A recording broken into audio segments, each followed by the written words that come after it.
You people always come in with degrees, thinking the world will open up for you. But this field isn't built for women, especially not women like you. Tech is brutal. It's demanding. It doesn't care about feelings. You think it's about how smart you were in school? It's not. It's about grit, pressure. It's not a place for soft skin and emotional outbursts. Amara Bennett had walked into her first engineering lecture at Westbridge Institute with a brand new notebook, a heart full of hope, and eyes that had already learned how to scan a room for judgment. There were over 60 students in the hall, rows of eager, confident faces, most of them white, almost all of them male. She could feel their eyes when she walked in, that half-second pause, the quiet flicker of confusion. Not outright hostility, just that subtle weight that made you shrink a little inside. She picked a seat in the third row. Not too forward to draw attention. Not too far back to be invisible. She sat alone. "Excuse me," a boy said as he moved past her. He gave her a quick glance and a polite nod. But when he sat down next to his friend, Amara caught the whispered words. "What's she doing here?" Thought this was thermodynamics, not sociology. They both chuckled quietly. She looked straight ahead. The weeks turned into months. Amara aced her labs. Her calculations were always correct. Her design presentations had clarity and thought. But recognition rarely followed. In group projects, she was always the one taking notes. If she offered ideas, they were nice or interesting, but never actually used until someone else repeated them with a deeper voice. Her professors were courteous, but distant. One even said, without malice, "You're doing well, Ms. Bennett. Honestly, I didn't expect it. This program is rigorous, you must really be determined." She smiled then, because that's what she had learned to do. But that night in her dorm room, she cried into her pillow until she was breathless. It wasn't the cruelty that hurt the most, it was the doubt. The invisible way people told her she didn't belong. There were moments, small ones, that chipped away at her more than she liked to admit. The way classmates spoke over her in discussions. How no one ever asked her to join a study group. The career fair where recruiters looked past her, assuming she was there for admin roles. The way she always had to say, "I'm studying mechanical engineering," 3 times before people believed her. Sometimes, even she started to question it. Maybe they're right. Maybe I'm not meant to be here. Maybe I'm just forcing this dream. But then she'd remember her father's hands, grease-stained from years as an auto technician, showing her how to take apart a carburetor when she was 10. Or the tiny circuit board she built from scratch in high school that powered a motion sensor light for their porch. Or the late nights she spent reading textbooks by flashlight when the power went out in their neighborhood. She loved this. She understood this. And she had earned her place. When Amara finally stood on the graduation stage, she didn't walk across with celebration in her heart. She walked with quiet pride and exhaustion. Her family cheered in the crowd, her mother waving both hands, her younger brother filming on a cracked phone. Their joy was enough for her. She graduated with top scores, glowing recommendations, and a worn-out list of all the places she'd sent her resume. That summer, the rejection emails came like clockwork. "We regret to inform you. Thank you for your application, but we are moving forward with other candidates." Every email stung. Everyone made her feel smaller. She started to wonder, if her name was Amy instead of Amara, if her photo didn't show braids and brown skin, would the responses be different? She applied to over 30 companies. Her inbox stayed cold. Finally, a friend from university, Becca, one of the few who had treated her like an equal, called her. "There's an opening at my company," she said. "It's not what you studied. It's for a personal assistant. But it's something. Just until something better comes." Amara took the job. She told herself it was temporary. A foot in the door. But every morning as she ironed her blouses and adjusted her ID badge that read administrative assistant, she felt like a small part of her was being erased. At meetings, she poured coffee for engineers who struggled with concepts she could teach in her sleep. She ran schedules, took calls, ordered lunches, and watched white men with half her credentials get promoted. They called her Miss Bennett, asked her to print files, complimented her professionalism and neatness. She was just the girl who brought coffee, scheduled meetings, printed reports, and stood quietly in the background of rooms where she should have been contributing. Her desk sat outside the door of a man called Colin Reeves, the company's lead systems engineer, brilliant, driven, and casually condescending. Colin didn't care much for small talk, and even less for her degree. Early on, she had tried to mention her background in engineering, hoping to find a crack in the wall. He had laughed, a dry, clipped sound, and said, "You studied engineering? That's cute." He never brought it up again. But Amara watched. Every report that crossed her desk, she read. Every overheard conversation between engineers, she stored away. Every technical diagram that landed in her hands, she traced with her eyes until it made sense. She studied while waiting in lobbies, scribbled notes while eating lunch alone, ran simulations on her second-hand laptop in the evenings. The worst days weren't the exhausting ones. They were the ones where her silence felt like betrayal, to herself. When she watched younger, less experienced men get promoted. When she overheard decisions being made about projects she could have fixed if given the chance. When people in the office greeted her like a fixture, not a person. Invisible. Replaceable. There was one week that nearly broke her. A critical system the company had been developing started failing. Tension filled the air. Meetings ran long and late. Engineers argued over possible solutions. The investor, a stern man with deep pockets, was scheduled to visit in less than 10 days, expecting to see the project working. But the software was buggy, and the hardware kept shorting. Panic trickled down from the executive floor. And still, no one looked at her. She walked into Colin's office one afternoon, handing over a report. He didn't even look up from his screen. "You studied engineering, right?" he said, his tone mocking. She froze. "Yes." Colin looked at her then, a slow, deliberate glance that said everything. "Right?" he chuckled. "And yet here you are." The words cut deep. But Amara didn't flinch. She stood there, her fingers tightening around the report. "I could take a look," she said softly. "At the system you're stuck on." Colin leaned back in his chair, amused. "Do you know how many engineers we've pulled in to fix that thing? People with real field experience. But hey, sure. If you want to take a look, be my guest. It'll make a good story, at least." He waved her off like a joke he was already done laughing at. That night, long after the office emptied out, Amara stayed behind. She slipped into the tech room and sat before the console. The code ran in loops on the screen, but it was the hardware that caught her attention, the same kind of circuits she once built and rewired during her sleepless nights in school. As she examined the system, something stirred. Not fear, but recognition. Her fingers moved with purpose. She made no grand gestures, no speeches. She worked slowly, methodically, her mind sharper than it had been in months. And for the first time since she'd stepped out into the world, she felt something settle inside her, a quiet certainty. They were wrong about her. All of them. She wasn't just good. She was better than most of the people in that building. And they were about to find out. The next morning, the office hummed with anxiety. The investor was due in less than 24 hours. Engineers moved with tense precision, troubleshooting furiously, but their faces betrayed the truth. They were still stuck. No one had a real solution. Amara sat at her desk, her expression unreadable.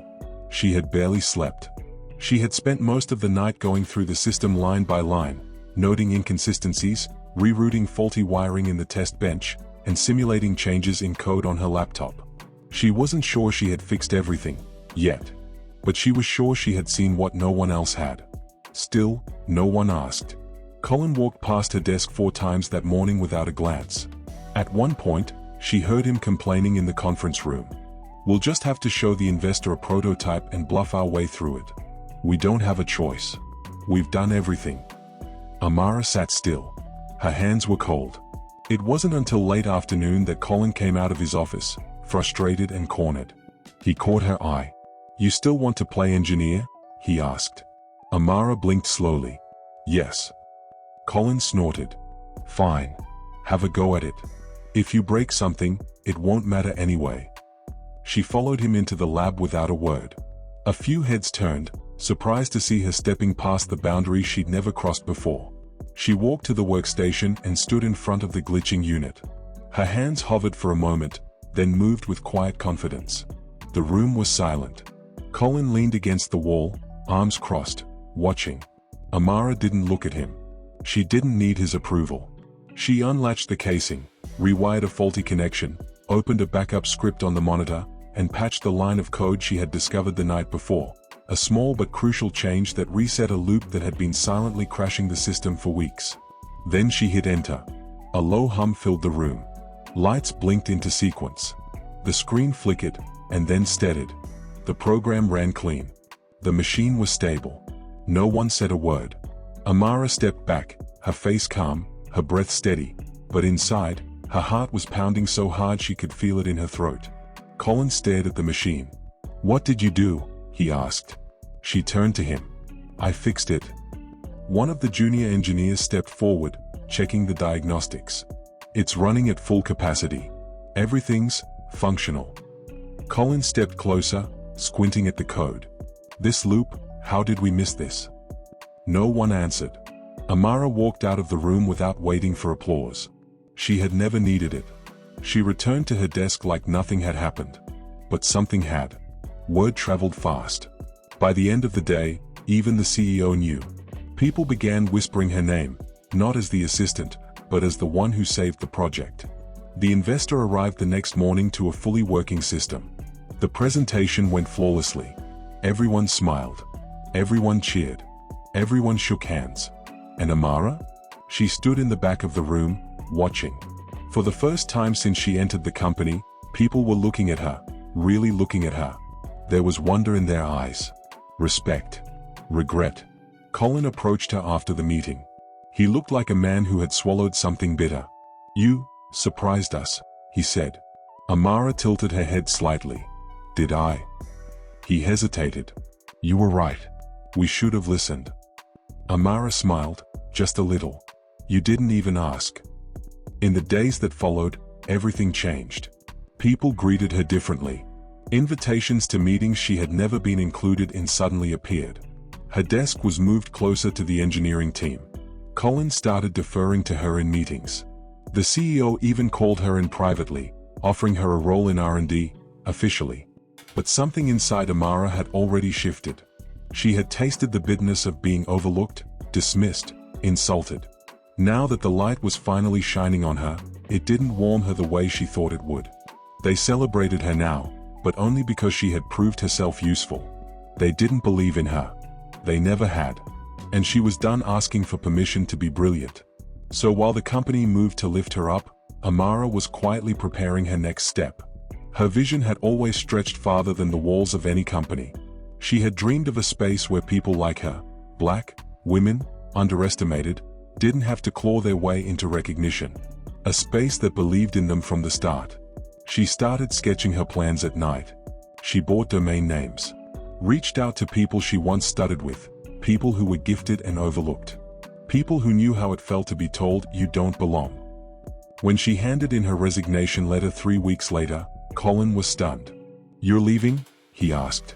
"After everything?" Amara met his eyes, calm and steady. "Yes. I came in here to survive. I'm leaving to build." He didn't understand.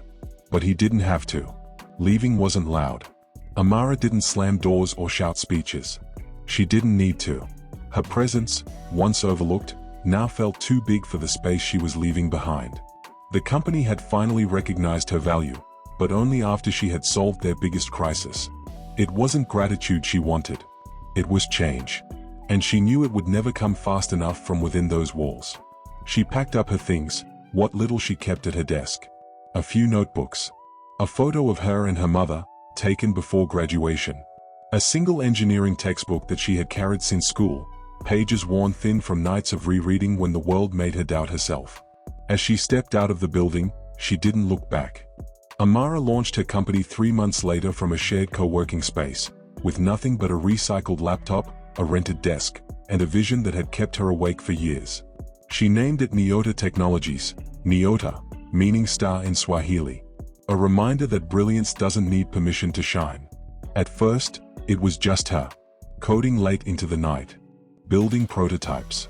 Cold calling potential clients.